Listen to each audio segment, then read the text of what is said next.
স্বামী হিসাবে আপনি আপনার স্ত্রীর কাছে কি পাওনা, কি আপনি তার কাছে আশা করতে পারেন। পয়গম্বর আরবি সাল্লাল্লাহু আলাইহি ওয়াসাল্লাম স্বামী হিসাবে স্ত্রীর কাছে অনেকগুলো পাওনা, এর মধ্য থেকে মৌলিক 10টি অধিকার স্বামীর আছে স্ত্রীর কাছে।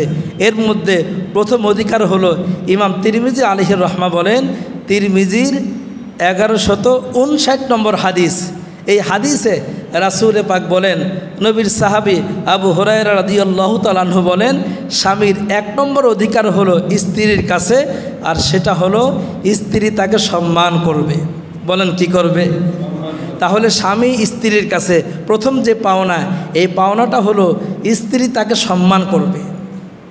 এরকম না স্ত্রী তাকে বেজ্জতির সাথে কথা বলবে, তুই তামারি করে কথা বলবে, ধমকের সুরে কথা বলবে, এইভাবে না। ইমাম তিরমিজি আলাইহির রহমা বলেন, নবীর সাহাবী আবু হুরায়রা বলেন, স্ত্রী কাছে স্বামীর প্রথম পাওনা হলো সবসময় স্ত্রী স্বামীকে সম্মান দিয়ে কথা বলবে। পয়গম্বর আরবি সাল্লাল্লাহু আলাইহি ওয়াসাল্লামকে আম্মাজান খাদিজাতুল কুবরা কি পরিমাণ ইজ্জত করেছেন, সম্মান করেছেন। আরবের মানুষেরা একে অপরের মধ্যে বলাবলি করতেছে, মুহাম্মদ একজন এতিম মানুষ, আর সেই এতিম মানুষটাকে বিবাহ করছে আরবের সবচেয়ে ধনী মহিলা হযরত খাদিজাতুল কুবরা বিবাহ করেছে, একটা গরিব মানুষকে বিবাহ করেছে। পয়গম্বর আরবির ব্যাপারে স্বামীকে ছোট বলেছে, স্বামী গরিব, তার টাকা পয়সা নাই, এই কথার আলোচনা যখন সমাজে প্রচলন চলতেছে, আলোচনা চলতেছে, ওই সময় হযরত খাদিজাতুল কুবরা বাসায় এসে স্বামীকে ডাক দেয়া বলে, স্বামী, এলাকার মানুষ বলতেছে আপনি নাকি গরিব, আপনি নাকি দরিদ্র, আমি অনেক ধনী মানুষ।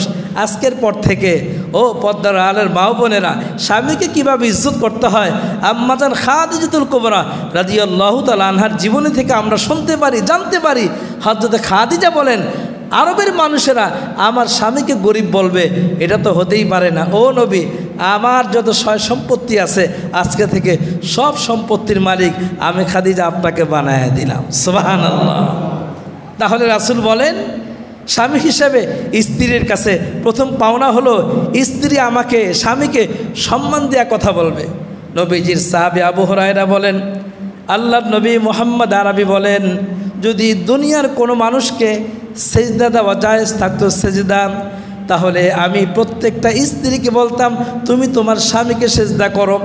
যেহেতু দুনিয়াতে একমাত্র আল্লাহকে সেজদা করা যায়, দুনিয়ার আর কাউকে সেজদা করা যায় না, এজন্য আল্লাহ পাক রব্বুল আলামিনের হাবিব স্বামীকে স্ত্রীকে সেজদা দেওয়ার জন্য বলেন নাই।